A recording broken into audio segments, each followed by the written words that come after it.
हरे राम राम राम हरे हरे, हरे कृष्ण कृष्ण कृष्ण हरे हरे। सीताराम। आइए श्री रामचरितमानस से आगे की ओर बढ़ते हैं। जिनको कर्म वचन और मन से मेरी ही गति है और जो निष्काम भाव से मेरा भजन करते हैं, उनके हृदय कमल में मैं सदा विश्राम किया करता हूँ। इस भक्ति योग को सुनकर लक्ष्मण जी ने अत्यंत सुख पाया और उन्होंने प्रभु श्री रामचंद्र जी के चरणों में सिर नवाया। इस प्रकार वैराग्य, ज्ञान, गुण और नीति कहते हुए कुछ दिन बीत गए। सुपर्णखा नामक रावण की एक बहन थी, जो नागिन के समान भयानक और दुष्ट हृदय की थी। वह एक बार पंचवटी में गई और दोनों राजकुमारों को देखकर विकल काम से पीड़ित हो गई। काकभूषुंडी जी कहते हैं, हे गरुड़ जी, सुपर्णखा जैसी राक्षसी धर्म ज्ञान शून्य कामांध स्त्री मनोहर पुरुष को देखकर चाहे वह भाई, पिता, पुत्र ही हो, विकल हो जाती है और मन को नहीं रोक सकती। जैसे सूर्यकांत मणि सूर्य को देखकर द्रवित हो जाती है, ज्वाला से पिघल जाती है। वह सुंदर रूप धरकर प्रभु के पास जाकर और बहुत मुस्कुराकर वचन बोली, न तो तुम्हारे समान कोई पुरुष है, न मेरे समान स्त्री। विधाता ने यह संयोग जोड़ा बहुत विचार कर रचा है। अब मेरे योग्य पुरुष वर जगत भर में नहीं है। मैंने तीनों लोगों को खोज देखा, इसी से मैं अब तक कुमारी अविवाहित रही। अब तुमको देखकर कुछ मन माना चित ठहरा है। सीता जी की ओर देखकर प्रभु श्री रामचंद्र जी ने यह बात कही कि मेरा छोटा भाई कुमार है। तब वह लक्ष्मण जी के पास गई। लक्ष्मण जी उसे शत्रु की बहन समझकर और प्रभु की ओर देखकर कोमल वाणी से बोले, हे सुंदरी सुन, मैं तो उनका दास हूँ, मैं पराधीन हूँ, अतः तुम्हें सुविधा सुख न होगा। प्रभु समर्थ हैं, कौशलपुर के राजा हैं, वे जो कुछ करें उन्हें सब फबता है। सेवक सुख चाहे, भिखारी सम्मान चाहे।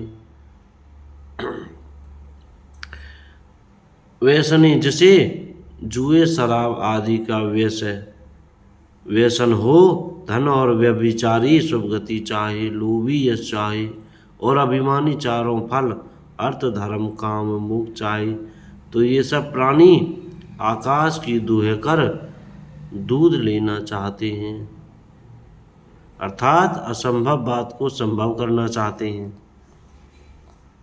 वह लौटकर फिर श्री राम जी के पास आई। प्रभु ने फिर उसे लक्ष्मण जी के पास भेज दिया। लक्ष्मण जी ने कहा, तुम्हें वही बरेगा जो लज्जा को तृण तोड़कर अर्थात प्रतिज्ञा करके त्याग देगा, अर्थात जो निपट निर्लज होगा। तब वह खिसखिसाई हुई क्रुद्ध होकर श्री राम जी के पास गई और उसने अपना भयंकर रूप प्रकट किया।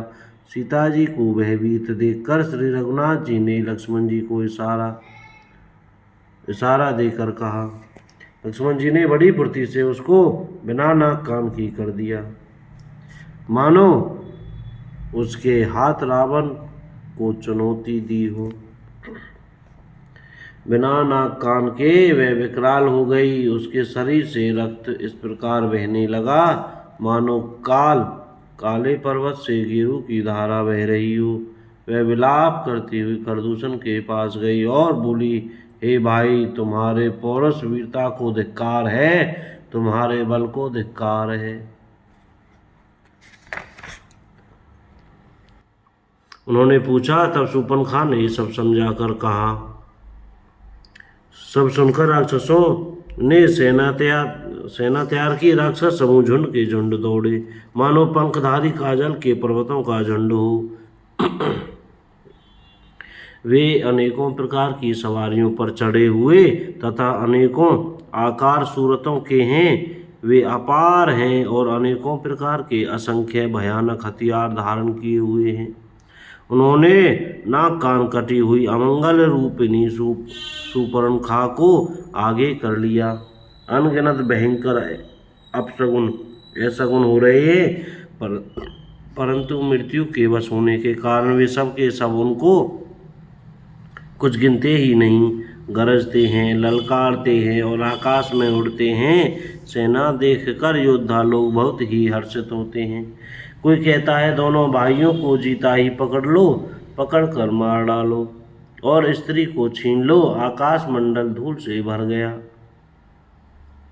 तब श्री राम जी ने लक्ष्मण जी को बुलाकर उनसे कहा, राक्षसों की भयानक सेना आ गई है। जानकी जी को लेकर तुम पर्वत की कंदरा में चले जाओ, सावधान रहना। प्रभु श्री रामचंद्र जी के वचन सुनकर लक्ष्मण जी हाथ में धनुष बांध लिए श्री सीता जी सहित चले। शत्रुओं की सेना समीप चली आई है, यह देखकर श्री राम जी ने हंसकर कठिन धनुष को चढ़ाया। कठिन धनुष चढ़कर सिर पर जटा का जूड़ा बांधते हुए प्रभु कैसे शोभित हो रहे हैं, जैसे मरकत मणि पन्ने के पर्वत पर करोड़ों बिजलियों से दो सांप लड़ रहे हों। कमर में तर कस कस कर, विशाल भुजाओं में धनुष लेकर और बाण सुधार कर प्रभु श्री रामचंद्र जी राक्षसों की ओर देख रहे हैं। मानो मतवाले हाथियों के समूह आता देखकर सिंह उनकी ओर ताक रहा हो। पकड़ो पकड़ो पुकारते हुए राक्षस योद्धा बाग छोड़कर बड़ी तेजी से दौड़े हुए आए और उन्होंने श्री राम जी को चारों ओर से घेर लिया। जैसे बाल सूर्य उदयकालीन सूर्य को अकेला देखकर मंदेह नामक दैत्य घेर लेते हैं।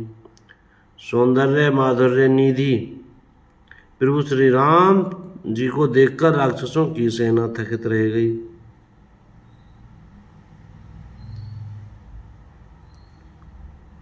वे उन पर बाण नहीं छोड़ सके। मंत्री को बुलाकर खरदूषण ने कहा, यह राजकुमार कोई मनुष्यों का भूषण है।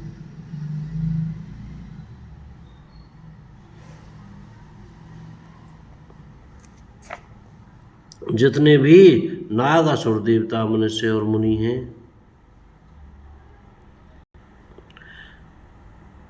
उनमें से हमने न जाने कितने ही देखे और जीते और मार डाले हैं, पर हे सब भाइयों सुनो, हमारे जन्म भर में ऐसी सुंदरता कहीं नहीं देखी।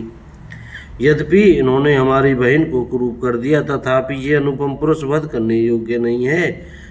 छिपाई हुई अपनी स्त्री हमें तुरंत दे दो और दोनों भाई जीते जी घर लौट जाओ।